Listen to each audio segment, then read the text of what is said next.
Ассалаумағалейкум ардақты ағайын. Арнада мезгіл мәселесі хабары бүгін біздің студиямызда қонақта Қазақстан мұсылмандар діни басқармасының Қызылорда облысы бойынша өкілі Ақмешіт Сырдария мешітінің бас имамы Дастан Құрманбаев.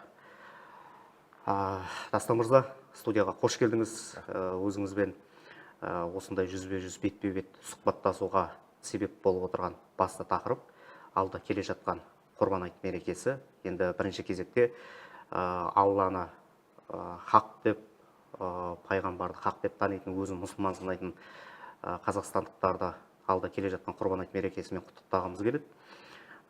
Жалпы енді осыдан 10-15 жыл бұрын құрбан шалуға қатысты қандай жан-жануарлар, қандай төрт түлік шалынады деген сұрақтар көп болатын, жасыратын жоқ. Ал қазіргі кезде бұл құрбан шалу дұрыс па? Ол да тірі жан иесі, тірі жан иесінің жанын екінші бір тірі жан иесі алу дұрыс па деген сұрақтар көптеп туындап жатыр. Дәл осы ретте исламды хақ деп қабылдап, сондағы шариғат заңдарын ұстанатын азаматтар үшін дәл осындай бір сұрақтардың қойылуы негізді ме, негізсіз бе? Әуелі барша халықты осы келе жатқан Құрбан айт мерекесімен шын көңілден құттықтаймын. Осы Құрбан айтта құрбан шалам деп ниет етіп отқандардың ниеттер қабыл болсын, қажылыққа кеткен ағайынның қажылығы қабыл болсын, және барша халықтың отбасына, шаңырағына берекет тілеймін. Дұрыс айтасыз, енді жыл өткен сайын бұл діни мәселе, діни сұрақтарда күрделене береді, көбейе береді. Өйткені адамдардың да таным деңгейлері де әртүрлі. Біреу жаңағы қарапайым мәселелерді ойлайтын болса, біреу жаңағы салыстырмалы түрде ойлайды. Өзге діндермен салыстыру мүмкін. Соның салдарынан енді оның үстіне әлеуметтік желіде қазір өзінің істейтін істеп жатыр ғой. Әртүрлі сұрақтарға кезігіп жатамыз. Бұрынырақта шынымен Құрбан айттың алдында біз қай мал шалынады, қандай мал жарамды, қандай кемшілігі малдар, бар малдар жарамайды деген сияқты қарапайым кәдімгі кітаптардағы, шариғи кітаптардағы сұрақтарға жауап іздейтінбіз. Ал енді қазір шынымен де жалпы бұл нәрсе дұрыс па, бұны неге Алла Тағала сөйтіп бұйырған деген сияқты, Алланың ісіне дейін араласатын сондай сұрақтар көп. Бұл жерде енді көп сұрақтар менің байқауымша исламофобиялық топтардың тарапынан қойылып жатыр. Өйткені неге, мысалға, жаңағы сұрақтың өзі ол да тірі жан ғой дейтін болсақ, онда біз күнделікті жеп жүрген азығымыздың ішінде тірі емесі аз ғой. Жаңа судағы балықтан бастап ұшатын құс, жер бетіндегі аң, жануар бәрін мысалға осы кезде біз күнделікті тамағымызда тұтынып отырмыз. Бір күнде қаншама қойды шалып тастайды деп өткенде біреулер жазды. Былайынша жарайды, бұл енді жылына бір рет шалынатын қойдың саны. Былайынша кезде кәуапқа қанша қой сойылып жатыр. Қаншама жаңағы тауық қанаттары дейміз, неше түрлі тауықтарды сойып жатыр. Сонда қой ғана жануарда, қалғанда жануар емес па? Бұның барлығын сұрақтың ар жағындағы мүддесі дұрыс емес та, қойып отырған адамның. Ал енді Құранда бұған Бақара сүресінде Алла Тағала айтады, ол сендерге жердегінің барлығын жаратты дейді. Жердің астынан шығатын, үстінен шығатын, осы жалпы әлемдегі нәрсенің барлығын адам үшін жаратқан, адамның игілігі үшін жаратқан. Сондықтан да адам оны қолданып пайдалануы керек. Ал енді құрбан айтта, құрбан шалу деген ол мал енді негізгі капитал ғой, негізгі ақша қай заманда да, қай кезде де. Сондықтан сол мал түрінен өзінің бәрі барып, ешкім оны қорада ұстап отырған жоқ, қаражатын шығарып сатып алады. Бұл Алла жолында өзің тауып отырған дүниесін қиып, сол арқылы шүкіршілігін көрсету. Мысалға мен былтырғы құрбан айттан бері осы құрбан айтқа дейін денім сау, басым аман, отбасым түгел, мысалға өзім қолыммен, аяғыммен жүріп, тамағымды тауып жатырмын. Осы дүниені сол Алла берген денсаулықпен жинап жатырмын. Енді соның бір бөлігін Алланың жолында қияйын деген бір адамның бір құрбаншылығы ғой. Зекеттің де мақсаты сол. Қарасаңыз, жылына бір рет құрбан шалып, жылына бір рет зекет беріп, әсіресе мал дүниесі бар адам сол дүниеге байланып кетпеу үшін, сол дүниенің соңынан қуып кетпеу үшін, сол дүние үшін ағайын туысты ұмытып, барлығымен араздасып, басқалардың мал мүлкіне қол сұғып, сондай бір жаңағы ашкөздікке, дүние қоңыздыққа кетіп қалмау үшін Алла Тағала осылай малының бір бөлігін жылына бір рет, екі рет өзі алып, мұқтаждарға беріп отырады. Хазірет, дәл осылай дәл осы статуспен өзіңізге сұрақ қоя берейін. Жалпы енді бір күнде өзіңіз айтқандай қаншама қой құрбан болып кетеді деп айтып жататын да азаматтар бар. Жарайды, ол проблема емес. Ол белгілі бір адамдардың сенім шеңберіндегі жасалып жатқан діни әрекеттер. Бірақ та құрбан шалғаннан кейін жаңа қойдың етін тарату процесінен бөлек ішек қарынның тасталып жататындағы. Ол да бір ысырап деп жатады. Дәл осы мәселе біздің облысымызда бұған дейін енді бір орын алмаған болуы мүмкін. Сол орын алмау үшін қандай амал шаралар қабылдап жатыр өзіңіз бастаған дін өкілдері? Енді ол да былай келгенде күнделікті жеуге келетін дүние ғой. Осыған бір жауап беріп өтсеңіз. Бұл біріншіден адамдардың қазіргі тоқтығын білдіре ме деп ойлаймын. Өйткені ол жалғыз құрбан айтта ғана емес, былайынша кезде де үйінде, үй жағында қой сойған уақытта да адамдар кейбіреулері сөйтіп тастап жатады. Бұрынғыдай тазалап алып, оны қайнатып жейміз деген нәрсе жоқ. Кейбір адамдарда.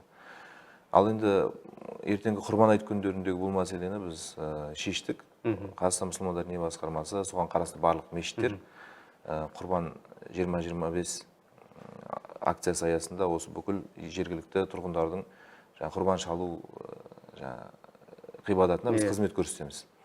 Ол алдын ала қасапхана белгіленді. Бізде Қызылордада КЗО ет деген Көкжейде 25 па 52 адресінде орналасқан Белкөл жақтағы қасапхана. Барлық мал шалушы азаматтар сонда барып шалады. Және ол жерде біздің мешіт қызметкерлерінен, мешіт жамағатынан, еріктілерінен құралған топ қызмет етеді. Ол жерде біз қойдың басын да, ішек қарнын да тастатқызбаймыз. Арнайы алдын ала дайындалған адамдар бар. Соны жуып тазалап, әлгі қой сойған адамға береді. Егер ол жоқ алмайым десе, оны біз етке қосып таратамыз. Әр отбасына үлестірілетін өзі еттің мөлшері бар. Әдетте сиыр ірі мал болса 5 килограммнан беріп жатамыз. Қойдан кейде аз, кейде көп беріп жатамыз. Соған қосып, бөліп, ішек қарнын да үлестіреміз. Бұл шариғатқа сияды ғой негізі, ішек қарнын тарату. Оны тастау шынымен де ол ысырап болады. Өйткені желінетін адал жері ғой. Ол тұяқ емес, басқа емес мысалы. Жалпы енді қазіргі кезде жоғарыда бірінші сауалымыз өзіңіз айтқандай исламофобиялық көзқарастағы азаматтардың көбіне қоятын сұрақтар расымен. Енді өз ойыңызды айтып өтсеңіз. Дәл осындай сауалдар қою арқылы өзгенің ойын өзгертуге тырысу деп бағалау дұрыс па? Және де өзгенің сенім шеңберіне, шариғатына өзгеріс енгізу мақсатындағы дәл осындай сұрақтар қою деп біздің қабылдауымыз дұрыс па? Сіз қалай ойлайсыз? Мен бұл мәселені өте көп қарап отырам. Мен өзім TikTokқа, бүкіл әлеуметтік желілердің барлығына кірем. Болып жатқан нәрселерге өзімше бір анализ жасаймын. Енді менің байқауымша бұл жерде белгілі бір топ бар. Ол топ қаржыландырылады. Өйткені басқаша мүмкін емес. Және мақсаты жаңағы исламды ұстанушы адамдардың санын азайту. Және олардың мысалға егер алатын болсақ, соны айту барысында, түсіндіру барысында заңды бұзушылықтар өте көп. Мысалы айтайық, бізде қазір діни сенім бостандығы бар. Мен мұсылман бола тұра христиан дінін немесе басқа дінді ұстанатын, я болмаса мүлдем дінді ұстанбайтын адамның діни сеніміне қатысты қарсы сөздер айта алмаймын. Оның діни сенімін мазақ қылып, келеке ете алмаймын. Ол конституция бойынша қорғалған әркімнің діни наным сенімі. Ал жаңағы жерде жаңағы топтардың тарапынан өте қалай айтсам, масқаралайтын, өте бір жаңағы келемеждейтін сөздер көп айтылады. Ал оны жаңа қадағалап, оған бір заңды пайдаланып жатқан ешкім жоқ. Және бізде енді қазақ халқында мұсылманшылық біздің соншалықты қанымызға, сүйегімізге сіңіп кеткен, біздің оңайлықпен исламнан қайтару қолдан келмейді. Мысалы айтайық, бізде статистика бар. Мешітке қанша адам келеді, жұма намазына қанша адам келеді, айт намазына қанша адам келеді, жыл сайын қанша адам құрбан шалады, қанша адам пітір садақасын береді. Енді мұсылманшылықты ұстанып отырған адамдардың біз жүрегіне кіре алмаймыз, бірақ осы қолынан Иә. ісінен көрінетін ғибадаттарына қарап есептей аламыз ғой енді, не көбейіп жатыр, не азайып жатыр деген сияқты. Енді неше жылдан бері бұл топтар жұмыс істеп жатыр, бірақ азайғанын біз көрген жоқпыз. Бұл қолда бар статистика, біз керек болса санында бүкіл несін жаңағы айтып бере аламыз. Не жұмаға келіп жатқан адам, я болмаса айт намаздарына келіп жатқан адам, не болмаса пітір беріп құрбан шалып жатқан адамдардың санын азайып жатқанын біз көріп жатқан жоқпыз.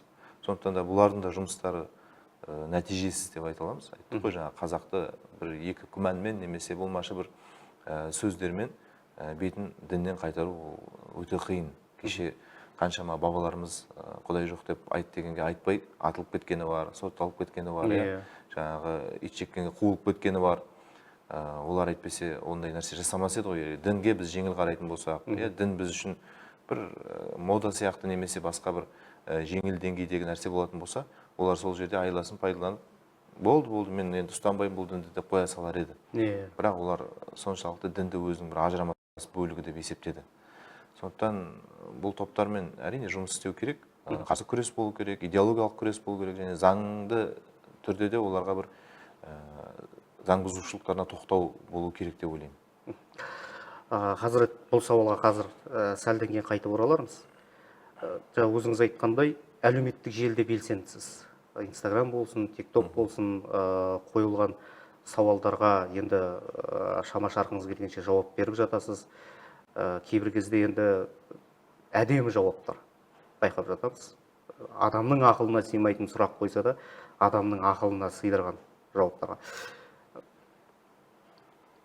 Қарапайым дүниедегі, күнделікті күйбеңдегі керек те керек емес те сауалдар қойылады. Көбіне жаңағы кадрдан тыс айтқанымыздай ғайыпқа қатысты, адамның өзінің өміріне қатысы жоқ. Десе де, жылда құрбан шалып, жылда барлық амал шараларын орындап жүрсе де, көп азаматтар енді қатарға қосылып жатуы мүмкін. Осы ретте айта өтсеңіз, жаңағы қойды енді бір адам шамасы жетеді. Алла қаласа, біреу шалады. Жаңағы сиыр, жылқы, түйе мәселесіне, жылқы шалынбайды, түйе мәселесіне осыған шариғат қандай шарт қояды? Осыны айта өтсеңіз. Егер нәпіл қосымша адам өзінің еркімен қалаған уақытында істейтін амал болса, оған шариғат кең қарайды. Оның түрін, түсін, санын белгілемейді. Мысалға, былайынша уақытта ораза ұстағысы келсе адам өз еркімен. Оны мына күн ұста деп айтпайды, немесе осынша күн ұста деп айтпайды. Сол сияқты намаз оқысы келсе де. Ал бірақ парыз болған, мысалы, Рамазан айындағы ғибадат, оны былай бәрін жаңағы белгілеп береді, осылай істейсің деп. Сол сияқты құрбан шалу да ол міндетті болған амал ғой. Сондықтан біріншіден бұл кімге міндет? Бұл зекет парыз болған адамдарға міндет. Ол шариғатта 85 грамм алтынды құрайтын. Қазіргі күні, ол енді бізде зекет қорының сайтында күнде өзгеріп отырады. Мен күні кеше қарағанымда 2.746.000 теңге. Үйінде артық қаражаты жатқан. Күнделікті тамағынан, басқа да шығындарынан бөлек, былайынша жинап жатқан болуы мүмкін, немесе қандай да бір күн болып қалар деп сақтап отырған болуы мүмкін. Сондай 2.746.000 теңгені құрайтын, немесе одан асатын қаражат болса, артық қаражат, онда оған құрбан шалу міндетті болады. Және де қаржылай емес малдай болатын болса, оның 40 қойы, я болмаса 30 сиыры, я болмаса 5 түйесі болатын болса, үйінде, қорасында, немесе жайылымда, оған да құрбан шалу міндетті болады. Қалған адамдардың барлығына ерікті. Соям десе де болады, соймайым десе де болады. Ал бірақ мен ондай ақшам жоқ болғанымен де бір қой алып шалатын жағдайым бар ғой деп шалатын болса, дәл жаңағылардың алған сауабын бұл да алады. Қарсылық жоқ. Қарсылық жоқ, иә. Бірақ шариғат бір нәрсені міндеттеу үшін одан мүмкіндік болу керек. Біз ереже сондай. Мүмкіндік жоқ адамға сен зекет бер деп айта алмайды ғой. Немесе денсаулығы жоқ адамға сен қажылыққа бар деп айта алмайды. Ораза ұста деп. Сондықтан бірінші мүмкіндігіне қарайды, болып жатса ғана міндеттейді. Және бұл жерде малдың түрі, жасы, барлығы белгіленген. Келіп әйтеуір ниетім Алла разылығы үшін ғой деп қалаған жаңағы үлгісінде оны жасай алмайды. Өйткені Алла Тағала оны шариғат, заң ғой, шариғат дегенде бұл діни заң. Бұл жерде 4 қана мал түрі бар. Қой, ешкі, сиыр және түйе. Қой мен ешкіге қойылатын жас талағы ол 1 жастан асқан болу керек. Егер кейбір жаңағы қозылар қатты семіз болады, Иә. қойдың беретін етін береді. Сондай жағдайларда ғана 6 айдан асқан болса рұқсат етеді. Бірақ одан төмен енді төмен. Шынымен де осы жерде кейбір жерде базарларда 6 айдан асқан деп сатып жіберіп жатыр. Өткенде біздің зекет қорының өкілі барып тісін қарап тексеріп еді, ол әлі 6 айға толмаған қозылар екен. Бірақ жаңағы бордақылай ма білмеймін, қазір неше түрлі дәрі-дәрмекте көп дәу қылып семіртіп қойған, қой сияқты, қошқар сияқты қылып. Бірақ жасы келмейді. Оның тісінен, басқасынан енді анықтайды ғой, білетін, көзі танитын адамдар. Бұлай алдап сату дұрыс емес. Өйткені біреу ғибадатын өткерейін деп отыр да. Адал ақшасын. Иә, адал ақшасына ғибадатын жасайын деп отыр. Ертең ол дұрыс болмай қалса, ол күнәсін жаңағы кісі көтереді да, сатқан кісі. Сондықтан да сатып отырған адам, малды кәсіп қылған адам біледі ғой енді. Жасы қандай, басқасы қандай. Сондықтан адал жасауға шақырамыз осы ретте. Және сиыр малына қойылатын талап ол 2 жастан асқан болу керек, ал түйе 5 жастан асқан болу керек. Бұл жерде енді тағы оның жаңағы қалай айтсақ, кемшілігі болмау керек. Иә. Мысалға, құлағын түбінен кесіп тастаған, құйрығын түбінен кесіп тастаған, немесе жаңағы соятын жерге өз аяғымен жүріп бара алмайтындай қатты бір ауру, немесе соншалықты дәрежедегі әлсіз арық, көзі ойылып түсіп қалған, осындай малдар жарамайды. Ал енді мүйізі жоқ, болмаса сынған, немесе шынымен қолдан кесіп тастаған болатын болса, мүйізіне қатысты ешқандай проблема жоқ. Ол жарай береді. Бұл не үшін дегенде енді адамның бұл Аллаға жасап жатқан ғибадаты ғой. Оны да бір көркем түрде, әдемі түрде жасауы керек та. Ең жақсысын ұсыну керек. Иә, ең жақсысын ұсыну керек. Біз анау абыл мен қабылдың қиссасы дейміз ғой. Ол қаншама жаңа біздің ауыз әдебиетімізде де, діни дастандарда да бар. Сол жерде абылдікі қабыл болды, қабылдікі қабыл болмай қалды дейді. Неге деген кезде ең жаман, ең нашар жаңағы егіншілікпен айналысқан ғой енді. Өнімдерін әкеліп, жаңағы Аллаға құрбан етті дейді. Сондықтан адамда ой тумау керек те, мынау бәрі ауырып тұр ғой, ертең өліп қалайын деп тұр. Осыны шала салайын құрбандыққа деген ой болмау керек. Ол шынымен де неге жаңағы зекет, садақа дегенде Құранда аля хуббик дейді, өзі жақсы көріп тұрып бергені дейді. Ол өзіңе де керек, өзің де қимайсың, өзіңе де ұнайды ол мысалға да. Соны бірақ Алла жолында қиятын болсаң, ол сенің мына құрбаншылық, құрбан деген енді құрбан ету ғой, қию. Сол құрбаншылығыңды көрсетеді. Сол үшін де малдың да ең жақсысын таңдап берген дұрыс. Жаңағы түйені шамасы келетін болса, бір адамның шала берген. Бұл жерде қой мен ешкіні бір-ақ адам ғана шала алады өзінің атынан, ал жаңағы ірі қараны 7 адамға дейін бірігіп шалса болады. 7 адамға дейін бірігіп шалса болады. Бұл сиырға да қатысы бар ғой? Иә, сиыр мен түйені 7 адам бірігіп шалса болады. Бұл жерде 7 болмауы мүмкін, 4 болуы мүмкін, 3 болуы мүмкін. Бірақ енді бұл жерде барлығының да ниеті құрбан шалу болу керек. Мысалға араларына біреу келіп, сендер құрбан шалайын деп жатсыңдар ғой, маған да ет керек еді, үйге ет алып қалайын, мен де қосылып кетейін бір адам болып дейтін болса, ниеті құрбан шалу емес, тек әшейін ет алу. Ондай болатын болса, қалғандарының барлығының құрбандығы жарамай қалады. Бір адамның себебі. Иә. Сол үшін де бірігіп бір малды шалып отырғаннан кейін, сол жердегі 7-ге дейінгі адамдардың барлығының да ниеті құрбан шалу болу керек. Хазірет, кадрдан тыста тілдестік қой. Сіздердің кездегі, сіздердің алдыңғы буын әрі ұзақ емес, бір 4-5 жыл бұрын сіздердің буындар. Сол кездердегі дінге қызыққан жастардың діни сауалдары мүлде өзге болатын тұғын. Өйткені өзіңізді білесіз, сол салада біраз жыл жұмыс істедік. Аңғардық, көрдік, байқадық. Ал қазіргі кездегі жас буынның енді көбісі енді өзінің еркінде, сенім еркіндігі бар. Ұстанам десе де, ұстанбайым десе де. Бірақ зерттеп, зерделеп көргісі келетін, білмегенін білгісі келетін жастардың сауалдары мүлде өзге. Жеңіл, бергі жағындағы көп нәрсені білгісі келеді. Бұл дәл осындай бір теріс деп айтамыз ба, осындай бір тенденцияның қалыптасуына не себепші, болмаса кім кінәлі? Әлде өзіміз белгілі бір деңгейдегі олқылықтар, кемшіліктер жіберіп алдық па? Әлеуметтік желінің кең қолданысқа ие болғанға дейінгі адамдардың түсінігі, пайымы басқа болды да, ал бұл ендеп кіргеннен кейін адамдардың бүкіл көзқарасы өзгеріп кетті. Бұл діни салада ғана емес, барлық салада. Мысалға, бұрын біреуге бір көңіліне тиетін нәрсе айтуға ұялатын, немесе тартынатын ондай нәрсе адамдар. Ал қазір мына әлеуметтік желі деген адамдарға сондай бір жол ашып берді. Оның көңіліне келмек түгіл барып асылып өліп қалатындай сөздерді де жіміртпей айта береді бір-біріне. Сосын енді былай көшеде былай жаңағы адамдармен көзбе-көз жүздескен кезде кейбір қылықтарынан ұялатын адамдар, кейбір киім түрлерінен ұялатын мысалы.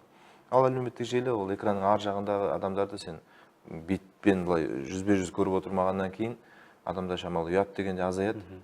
Ол адамның ұятына, адамгершілігіне, қарасаңыз мінез құлқына бәріне әсер етіп жатыр бұл әлеуметтік желі деген. Және бұл негізі адамдар жақындататын құрал еді. Мысалы алыстағыны жақын байланыстырып дегендей жаңағы түрін көріп видео хабарламамен сөйлесіп дегендей. Ал бірақ керісінше бұл қазір алыстатып жатыр. Қолында қандай күшті телефон болса да ағайын туысына звондамайды. Қандай мүмкіндіктері бар, анда тіпті түрін көріп отырып сөйлесе алатындай мүмкіндік болса да ешкім алыстағы туғанын ағайын іздеп онымен жүзбе-жүз былай сөйлеспейді. Ал ана жердегі туысы емес, танысы емес, жаңағы подписчик дейміз ғой енді, жиналған жамағатына соншалықты көңіл бөледі, ол солармен өмір сүріп, солармен туыс болып кеткен былайша шыққан кезде. Қарасаңыз, алысты жақындатып, жақынды алыстатып жатыр да бұл нәрсе. Бұл дінге де әсер етті. Адамдардың сұрақтарына да әсер етеді. Неге? Өйткені ақпарат көп. Қазір өте ақпарат көп. Оның ішінде дінсіздердің де жаңағы таратып жатқан ақпараттары бар. Оның ішінде басқа ағымдардың, исламның ішіндегі жат ағымдардың да өкілдерінің таратып жатқан ақпараты бар. Ол аннан да мыннан да алған кезде оның жаңағы басында қайнап, содан біртүрлі жаңағы қызық сұрақтар түседі. Адам шатасып қалады. Өзі біз қай мазхабты ұстанамыз? Өзі біз қандай жолдамыз? Біздің муфтият қандай бағытты көрсетіп жатыр бізге? Міне сол жерде шатасып қалады. Сондықтан да мынау ақпараттық жаңа ағын дейді, оны саралау керек, оған детокс керек деп айтып жатыр ғой қазір. Кішкене тыю керек, шектеу керек. Адам күніне айтайық жаңағы әртүрлі видеолар, рилстар, қысқа жаңағы форматтағы нәрселерді көре береді. Тақырыптар бір-біріне үйлеспейді. Біреу музыка жайлы, біреу кино жайлы, біреу тамақ жайлы, біреу өнер, біреу дін жайлы араласып келе берген кезде бұл адамның психикасын да құртады. Адамның жаттау қабілетін, есте сақтау қабілетін де құртады. Бұның барлығы қазір дәлелденіп жатыр. Тіпті кішкентай балалардың тілі шықпай қалу, өткенде бір жерде айтамыз деп басымыз бәлеге қалды. Шынымен де жарайды, одан тілі шықпай қалмай ақ қойсын, бірақ кішкентай балалардың телефонға байланып қалуы ол мойындау керек дертіміз біздің қазір. Бір үйде 3 бала, 4 бала болатын болса, енді мен көп үйлерде жүреміз ғой, барсаң сенің кіріп я шығып кеткеніңді білмей қалады ана балалар. Кірген кезде былай телефон 4 сантиметр көзімен арасында осылай отырады, шыққан кезде де осылай жатады ана бала. Кім келіп жатыр, кім кетіп жатыр, не болып жатыр, таң атып жатыр ма, кеш батып жатыр ма, шаруасы жоқ. Ал енді анадан кейін баланың көзі құрымай ма, баланың сөйлеу жаңағы қабілеті нашарламай ма, сосын жаңағы жүйкесі, жап-жас балалардың, кішкентай балалардың жүйкелері тозып кеткен ғой. Телефонын алып қой, болмаса бір нәрсені жай адаммен сөйлесу қиын ана баламен. Бірден ашуланып, қолындағысын лақтырып, сындырып, жылап, мысалға. Бар, ондай. Сондай нәрсе. Оның барлығы жаңа телефонның әсері.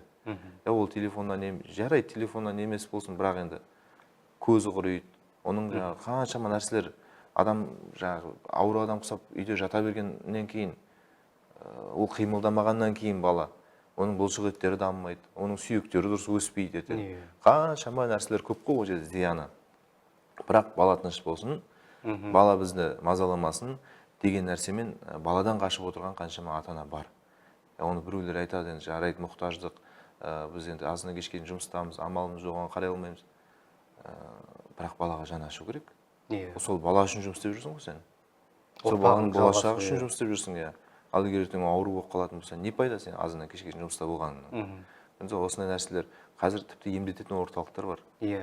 Баланы телефоннан ажырату үшін емдететін орталықтар бар. Бұл жай ғана балаға емес, үлкен кісілерге де қатты әсерін етіп жатыр. Өткенде бір естім, бір таныс жамағат жігіт еді, жас жігіт осы 30 шамасындағы. Сол жаңағы стрим деген бар ғой тиктоктағы, сонымен ауырып қалған. Кәдімгі ауру екен ол да. Азында үйіне жаңа бөлмесіне кіреді, болды, содан сол азаннан кешке дейін стримде тек барып тамақ жейтін бірдеңелерін алып келеді. Семьясы бар жігіт қой кәдімгі, балалары бар, жұмыс істемейді. Аналарға тамақ табу керек, бір ештеңе ойнап кіріп, кәдімгі лудомания сияқты, анау азартқа кіріп кеткен, сондай нәрселер бар. Бұның барлығын мемлекет негізі назарға алу керек. Бұған дер кезінде жаңағы көңіл бөлмесе, ертең қауіп өте үлкен. Осы нәрсенің бәрі әсер етеді. Дұрыс айтасыз, расымен де жаңағы тікелей эфирде тиктокта стримде айтылып жатады. Таң атқаннан кеш батқанға дейін әртүрлі бағытта стримде отыратын азаматтар бар. Енді сөзім ауыр тиіп кетуі мүмкін, бірақ онлайн қайыршылықпен айналысу деп түсінемін. Мынандай подарка жіберші, мынаны жіберші, үйтші, бүйтші, үшіксіз басайықшы деп өзіңнің маңдай терің төгіліп, табаның тозып таппағаннан кейін, оның жаңағы адалдығы мен арамдығына да бір белгілі бір деңгейдегі күмән болады. Өйткені көп байқап қалып жатам, бейәдеп сөздер көп қолданады. Бейәдеп әрекеттер көп. Сол себептен де дұрыс, белгілі бір деңгейдегі мені мен сіздің ай сайынғы табысымыздан оның аптада табатын табысы көп шығар, бірақ оның табысының адалдығына белгілі бір деңгейдегі адамның санасының күмәні туындайды. Хазірет, құрбан шалу, құрбан айтқа қатысты, оның шарттарына қатысты сайттарда да салынады. Өздеріңізде арнайы брифинг беріп, барлығын ақпараттандырып жатырсыздар, жылда айтылады. Сізді студияға шақырғандағы басты мақсатым, қазіргі кезде Алматыда арнайы подкасттар түсіріп жатырсыздар. Подкасттарыңызды жиі көретін, үзбей көретін азамат ретінде мен өзіңізбен сұхбаттасқым келетін тұғын. Осындай бір белгілі бір сұрақтар шеңберінен тыс сауалдар қойып, қоғамға қатысты, осы бір біз хақ деп таныған жолға, діни жолға қатысты сондай бір сауалдың біреуін қойсам, рұқсат етсеңіз. Қазіргі кезде бұрын медресе тек діни білім беретін орталық қана емес, ол адамның сауатын ашатын. Ол діни біліммен қатар әліпбиді де үйрететін, белгілі бір ғылым жолдарында үйрететін білім ордасы болатын. Қазіргі кезде біз медресені тек діни білім беретін орда деп қабылдап қалдық. Қабылдағанымыз аздай, дәл солай болып тұр, жасыратын жоқ. Осы ретте сауал, медресе оқыған қыз-жігіттер міндетті түрде әрі қарай дін жолын қуып кетуге, біреуі имам болуға, екіншісі ұстаз болуға міндетті ме, әлде дүние білімдерін алуға бола ма осы азаматтарға? Мен енді өзім көзім көріп жүрген нәрсені айтайын. Қазір Нұр Мүбарак университеті бар. Ислам дінін оқытатын жалғыз университет қой енді. Сосын 9 медресе бар, мұфтиятқа қарасты диплом беретін. Бұл жерде бітіріп жатқан жігіттер мен қыздардың егер тең жартысы деп айтсам қателеспейтін шығармын, діни салада жұмыс істеп жатқан жоқ. Өйткені көбісі өзінің жеке басына керекті, ертеңгі күні үйленген, семьялы болған жағдайда отбасы бала шағасына керекті деген мақсатта білім алып жатыр. Бұл негізінде медресе деп қазір біз ғой оны бір үлкен не қылып отырған. Бірақ бұрынғы уақытта бұл медресенің беріп жатқан білімін кез келген бір азамат білген. Өйткені мешітте сауат ашқан, молдадан хат таныған дейді ғой, ауыл молдасынан деп. Ол кәдімгі ауылдағы молданың беретін білімі ғой. Медреседе не үйретеді? Ислам ғибадатын үйретеді. Оның ішінде не? Намаз, дәрет, зекет, ораза, қажылық. Оның 5 парыз ғой, оны кез келген мұсылман білу керек. Сол сияқты Құраннан бір 2 пара, 3 пара жаттатқызады. Оны да бір қатардағы бізде қазір мешіт жамағаттары бар, өзі басқа салада жұмыс істейді, мысалы құрылыс саласында немесе басқа салада. Сөйтіп мешітке күнде кешке қатынап жүріп, Құранды толық жаттап алғандар бар. 10 парасын, енді Құран 30 пара болатын болса, 3-тен 1-ін жаттап алғандар бар, мысалға. Сол үшін медресеге түстім деген сөз ол болды, мен молда болам деген нәрсе емес. Ол сол белгілі бір дәрежедегі білімін алып алып, кейін басқа өзіне ұнайтын, өзіне керекті салада білімін жалғастырса болады. я болмаса кәсіппен айналысса да болады. Ол жаңа адамның өз еркінде. Және біз қазір міне ертең 10 маусымнан басталады. Имани жаз деген бізде жыл сайын болатын балаларға арналған жаздық сауат ашу курстары бар. Мешіттердің жанында жұмыс істейді. Бұл сауат ашу курстарында өзі муфтият баспасынан шыққан имандылық әліппесі бірінші кітабы, екінші кітабы, сол сияқты жаңағы орысшалау жерлерде қалай айтады, азбука веры деп соны орысша түрінде шығарып қойған. Онан кейін жаңа күнде баяғы сол біздің бабаларымыз мешіттерде білім алған сол жазу, сызу нәрселерін үйретеміз. Бұл имандылық әліппесі деген кітапты қарасаңыз, ішінде сол біздің жаңа ата-анаға құрмет, үлкенді сыйлау, сәлемдесу, сәлем беру әдебі деген нәрселердің барлығы үйретіледі. Қазір шынымен де біз балаға соншалықты көңіл бөлмей кеттік, қарапайым балалар сәлем беруді білмейді.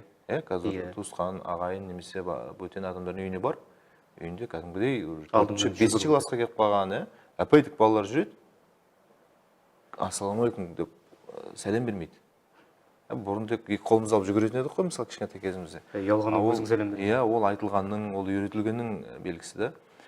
Сондай нәрселер үйретіледі ол жерде. Үлкенге орын беру, мысалы қоғамдық көліктерде, жаңа үлкен кісі болатын болса, тұрып орын беру деген сияқты әдептер ол жерде тек қана. Ол ойлауы мүмкін барып тек аят, хадис үйретеді екен деп. Оның ішінде аят та жоқ шығар, Құдай біледі.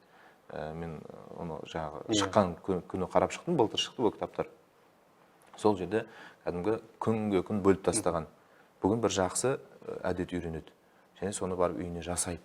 Мысалы, сондай тапсырмалары болады ішінде. Бұл керемет балаға бір көңіл бөлуге, қолы тимей жаңағыдай жұмыс басты болып жүрген адамдарға бір керемет мүмкіндік. Баланы жібересіз, бала жақсылық үйреніп келеді. Сондықтан жаңағы кейбір тиктоктағы хабарламалар, неше түрлі ойбай, анау мынау деген исламофобиялық нәрселерге көп көңіл бөлмей ақ қою керек. Оның бәрі боттар. Олар түрілей бір көшеде немесе бір жиында былай бетпе-бет көрген емеспін ешқайсысын. Олар жаңа түрлері жоқ, тіпті жаңағы бір адам болуы да мүмкін оның барлығын басқарып отырған, ол боттар оның бәрі. Сондықтан оған қарап халықтың, қазақтың бәрі діннен безіп кетіпті, бәрі атеист болып кетіпті деу өте қиын. Өйткені шынайы былай өмірде біз оларды көрген емеспіз. Сондай нәрселер. Расымен де енді жыл өткен сайын қоғамдағы адамдардың әр алуандылығы бұл өзгермейтін заңдылық болып жатыр ғой. Дін ұстанудан бөлек өзінің адами болмысын өзгертуге қатысты да еркіндік қазіргі кезде кең етек жайып жатыр. Сіздің бір әлеуметтік желідегі сторисіңізді көріп қалып едім. Белгілі бір азаматтарға қатысты. Ол адамдар кеше бүгін ғана дәл сол жолға түсіп кеткен жоқ, негізі ішкі жан дүниесінде бұл жүрген бір ұшқын болған. Тек осы бір ақпарат, осы бір оқиға соның әрі қарай лаулап кетуіне себепші болған. Расымен де қазіргі кезде бейәдептікке, немқұрайлылыққа және де әлеуметтік желіге тәуелділікке, сонымен қатар күнделікті күйбеңде жүріп білуі тиіс адамдардың білуі тиіс нәрселерді тың сұрақ етіп қоюлары, олардың әуелгі баста ой өрісінің солай болғанын аңғартатындай. Тек осы әлеуметтік желідегі әртүрлі ақпар сол ой өрісін танытқандай көрінеді маған. Сізге қалай? Мысалға, енді ғайыпқа қатысты сұрақ қой. Өзіңнің сүріп жатқан күнделікті өмірің бар. Табыс табуың керек. Өмір сүруің керек. Ата-ананың алдындағы міндетің бар. Жарыңның алдындағы, балаңның алдында. Соның бәрін игере алмай жүріп, өзге бір әлемнің өзегін шұқып көргісі келетіндер. Енді таңғаларлық дүние былай келгенде. Бұл енді қазір барлық салада құлдырау болып жатыр ғой. Ол тәрбие саласында, ол білім саласында, ол адамның тек қалай айтсақ та бағанағы ағайын туыстың араласуы болсын, көп нәрседе біз артқа шегініп жатырмыз. Оның барлығына енді білмеймін, енді анализ жасап, не болып жатыр, неден болып жатыр. Кешегі жаңағы жас жігіттер мен қыздардың үйленбей тұрмыс құрмай кешеуілдетіп жүруі, немесе үйленгеннен кейін тез уақыттың ішінде ажырасып кетуі, тағы да басқа қандай да болып жатқан әлеуметтік құбылыстарды зерттейтін бізде бір институттар, бір нәрселер бар шығар енді. Солар зерттеп, бағасын беріп, оның себебін тауып, онымен жұмыс істеп, не болмаса енді біздің ең басты ресурсымыз ол адам ғой енді, адам және оның өмірі деп Конституцияда көрсетілген.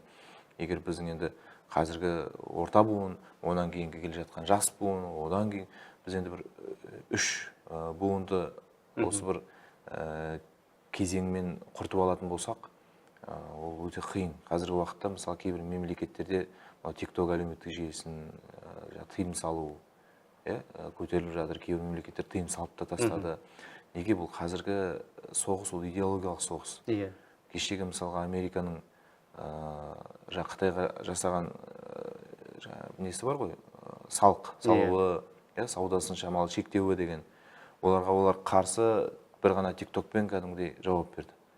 Мысалға олардың бренд тауарларына қатысты видеолар таратып, қарасаңыз бүкіл Американы Қытайда отырып TikTokпен дүрсілкіндіріп жіберді. Оның өзі көрсетеді ғой, қазіргі уақытта қандай соғыстың жүріп жатқан, ол экономикаға да әсер етіп жатқан, бір ғана қарапайым интернеттің, ол адамның діни танымына да әсер етіп жатқан, оның отбасылық институтына да бәріне әсер етіп жатқан, осыдан көруге болады. Және бұл жерден жаңа айтып өттіңіз әдемі, басты міндеттері бар адамның деп. Адам негізгі, бізде шариғатта фиқхул аулауият деп үйретеді, приоритет дейді ғой, басымдылық берілуі керек мәселелер бірінші кезекте тұрады. Оның сұрауы да, жауапкершілігі де жоғары болады. Сондықтан адам мысалға өзінің басын, денсаулығына жауап беру, одан кейін үйленген болатын болса әйеліне жауапты, одан кейін балаларына жауапты, олардың нәпақасын табу, оларға дұрыс тәрбие беру деген сияқты қаншама маңызды мәселелер бар. Ол жаққа салғырт қарап болмайтын жаңағы бір арғы дүниемен байланысты бір мәселелерге басын ауыртып жүруі, ол адамның тура бағыттан адасқанының бір белгісі ғой. Сол үшін де не істеу керек? Осы жерде біз енді қазір ақпарат көп деп айтып жатырмыз, бағанауын шектеу керек дедіңіз. Қазақстан мұсылмандар діни басқармасы барлық бағытта жұмыс істеп жатыр қазір. Ол адамдардың діни танымдық бағытын, мысалы айтайық, ол жерде ресми сайты бар, мынау жаңа қосымшасы бар телефонда, Android болсын, App Store болсын, оның түрлі қосымшалары бар. Муфтият KZ бар, халал дамуы бар, зекет қорыныкі бар, жаңа мен айттым, алтынның несін, содан несабын қарап отырмыз деп. Қажылыққа қатысты да жаңа хаджи гайд деген несі бар, қосымшасы бар. Бүкіл заманауи құрылғылардың барлығын пайдаланып, муфтият жұмыс істеп отыр. Пәтуа бөлімі бар. Халықтың арасында бір сұрақ туындаса, және әлеуметтік желіде ол бір маңыздылыққа резонанс тудырса, сол күні сол сәтте жауабын беріп, ресми жаңағы TikTok парақшасына да басқасына да салып қойып жатыр.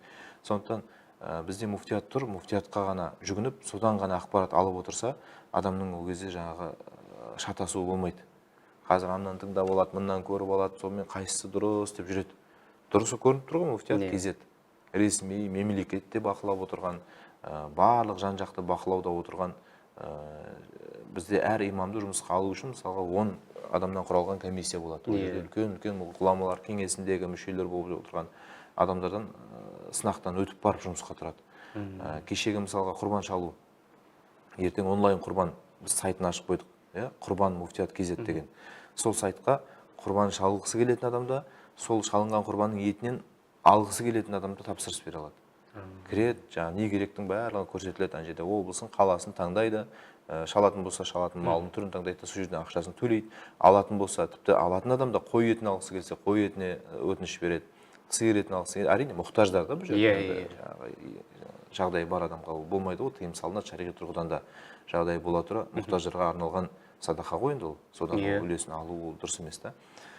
Соның барлығы жасалып отыр мысалға. Ертең қасапханада арнайы мешіт қызметкерлері 3 күн бойы сол жерде қызметте болады. Мешіт жанынан еріктілер болады. Соның бәрін муфтият қолайлы жағдай жасап отырған кезде кейбіреулер бір күмәнді сайттарға тапсырыс береді, күмәнді қорларға тапсырыс береді. Ол деген бір айтайық кешегі күнге дейін басқа бір нәрсемен айналысып жүрген қордың, ол құрбан айт келіпті, құрбанмен айналысайық деп. Ол дұрыс емес қой ол. Ертең Рамазан келген кезде, біз енді осы айда пітір жинайық. Ол қордың өзі бағыты не, мақсаты не, ол жолы қандай, ол мысалы маусымдық шара етіп алған дейсіз ғой. ол діни басқарманың айналысатын ісі ғой негізінде. Иә. Ол жерде қаншама шариғи мәселе, ол базарға барып ана кісінің қойын сатып алып шалып беріп атынан кейін видео отчетін жіберу деген нәрсе емес қой ол жерде. Ол бағана айтып жатырмыз, қандай қой жарайды, қандай мал жарамайды, оның сойылған кезде қандай сөз айту керек, қасапшыға қойылатын талаптар қандай. Біз мысалға бір ай бұрын бүкіл Қазақстан бойынша сол күнгі қасапшылыққа тағайындалып отқан адамдарға онлайн семинар өтті. Ол жерде бүкіл шарттарын түсіндірді. Ол бауыздаған кезде не айту керек және қалай бауыздау керек, бірден жаңа жылуын кесіп жіберу керек па, осы нәрсенің барлығы үйретіледі, оқытылады кәдімгі. Ол білім, оларға қасапшы деген корточка беріледі, сертификат беріледі. Жыл сайын олардың да қатары көбейіп жатыр, сауатын ашып. Осындай діни мәселе көп болғаннан кейін мен екінің бірі жаңа қорлардың онымен айналысу дұрыс емес деп есептеймін. Сол үшін кейде мысалы қазір алаяқтық өте көп. Өте көп. Қажылыққа кірді мысалы. Өйткені адам сенетін, сенім артатын жерлерге, күмәнданбайтын жерлерге кіреді ғой алаяқтықтар. Қаншама компаниялар өтірік ашылып, өтірік ақша жинап, кеше қаншама адамдар қаңғытып жіберді.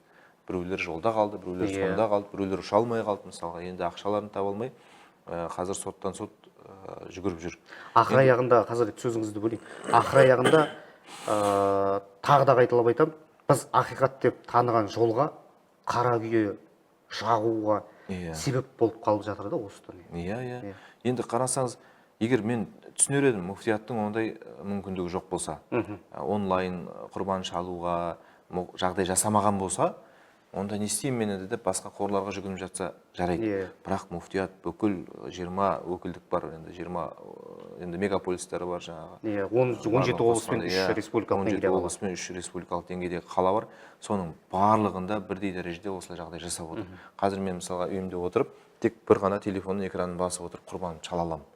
Ол шариғи тұрғыдан рұқсат етілген нәрсе, оны өкілдік дейді.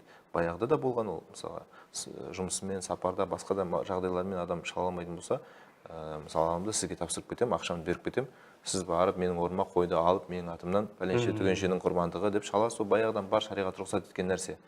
Соны қазір заманауи үлгіде пайдаланып отырмыз. Сондықтан осы тұрған кезде енді бар басқа өздері бір күмәнді қорларға жүгінеді да, ертеңгі күні ақшасы жоқ, малы шалынған, шалынбағанын білмейді, звондаса көтермейді. Сондай жағдайлармен сосын муфтиятты кінәлайды. Неге сендер айтпайсыңдар, осын халыққа неге ескертпейсіңдер? Ал бірақ біз бір ай бойы ойбай, тіпті бір ай емес, бұл карантин кезінде басталды. 20-шы жылдан басталды. 5-ші жыл, тіпті 6-шы жыл ма, біз осы онлайн құрбан шалуды акциясын жасап келе жатырмыз. Ол жердегі шалынған ниетте осы, мысалға біз осы облыста отбасын қорғау орталығы бар ғой, сол жерден алған мұқтаждар тізіміне таратамыз. Одан кейін ауруханалар, қарттар үйі, балалар үйі, солардың барлығына бұл малды жеткіземіз етін. Осындай жағдайлар жасалып жатқан кезде, мен ойлаймын, қарау керек, пайдалану керек. Ресми ғана нәрселерге жүгінсе, адам ешқандай шатасуға ұшырамайды ол кезде. Ақылды іске қосу керек. Ол білім алуда болсын, ғибадатын жасауда болсын, Құран оқыту, дем салдыру. Қазір мысалға әлеуметтік желіде көп қой, дем салдыруға барып едім, ақша сұрады, бүйтті, тағы басқа әрекеттер жасады деп қараса ғана үйінен қабылдайтын емшіге, тәуіпке, басқаға барған, мешітке бармағанда көп жағдайда. Сондықтан ресми мешіт ашық тұрған кезде, есігінің алдында күнде жұмыс істеп тұрған кезде соған бармай, басқа бір күмәнді жерлерге бару. Оның бәрі адамның былайша айтқан кезде өзінің қателігі да. Әу баста өзінің қателігі болды, содан кейін нәтижесі солай болады. Өзіңнен гөрі өзгені кінәлау өте оңай ғой. Хазірет, мен тараптағы сауалдар түгесілді. Студияға келгеніңізге алғыс айтамын. Жалпы қорытынды сөз ретінде мынаны айтқым келеді. Көбіне енді сынның көбі осы дінді ұстанушы және де осы діннің өкілі ретіндегі азаматтарға айтылып жатады. Жасыратыны жоқ. Ол ақиқаты. Айтатын бір сын, неге қазақылықты айтпайсыңдар, неге қазақтың ата бабасын, қазақтағы ұстанған дүниені айтпайсыңдар дейді. Мынадай нәрсе бар. Сіз медицина оқыған адамға барып, жаңағы дәнекерлеушінің мәселесін неге айтпайсың деп көтере алмайсыз. Бұл дін өкілдерінің оқыған дүниесі, білген, ұққан дүниесінің барлығы шариғаттың шеңберіндегі дүниелер. Сол шариғатты қалыптастыруға негіз болған адамдардың, ол міндетті түрде қазақтан шығу міндетті емес, қазаққа дейін де өзге ұлт өкілдерінің осы дінді ұстанушы сол шариғат шеңберінен шықпаған заңдар жинағын жасақтауына себеп болуы себепті солардың есімдері көп аталады. Солардың есімдері көп айтылып жатады. Сол себептен де тек жаңағы арабтанып бара жатыр, қазақылықты айтпайды деп. Қазақылықты айтатын болса, тарихшылардың аузын ешкім жауып отқан жоқ. Әдебиетшілердің аузын ешкім буып отқан жоқ. Әлеуметтік желіге шықсын, болмаса әртүрлі хостингтер бар ғой, ютубке шықсын, өзінің онлайн каналын ашсын, үйретсін. Міне қазақтың мына бабасы бүйтіп айтқан, Мәшһүр Жүсіп бүйтіп айтқан деп. Тек жаңағы осыдан бірнеше жыл бұрын, 20 жыл бұрында мүфтият радикалдармен де айналысты, жұртқа діни білім берумен де айналысты. Қазіргі кезде жан-жақты қалай жұмыс жасап жатқан болса, бұған дейін де әлеуметтік желі пайда болмай тұрып та жан-жаққа жүгіріп жүріп, осы дін өкілдері жұмыс жасады. Сол себептен де сынның да мін табылғаннан кейін айтылған дұрыс. Қисынды қисынсыз тисе терекке, тимесе бұтаққа деп ауыз бертіп айта беруге де болмайды. Бүгінгі сәрсенбінің сәтті күнінде, оның үстіне рәміздер күнінде жолыққанымызға, сізбен кездескенімізге, сұхбаттасқанымызға өте қуаныштымын. Осы рәміздер күні құтты болсын. Еліміздің егемендігі, тәуелсіздігіміз дүние тұрғанша тұрсын деп тілейміз. Қазақтың бас бостандығы, ешкімге ерік бермей осындай егемен ел болғандығы, бұл үлкен байлық, баға жетпейтін. Жасап жатқан жұмыстарыңыздың жемісін болсын. Әркез осы сіздер білім алған, осы дін біз хақ деп таныған, осы діннің ғұмыры заман ақыр тақағанша бізбен бірге болуын сұраймыз. Ең бастысы ақидадан адастырып, имандан алып қоймаса, ең басты тілейміз. Алда келе жатқан Құрбан айт құтты болсын, барлық ниеттер қабыл болсын. Көптен көп рахмет студияға келіп алтын уақытыңызды бөлгеніңізге. Құрметті телекөрермен, бізге берілген уақыт осымен тәмам. Келесі кездескенше аман, сау, бай, қуатты болыңыздар.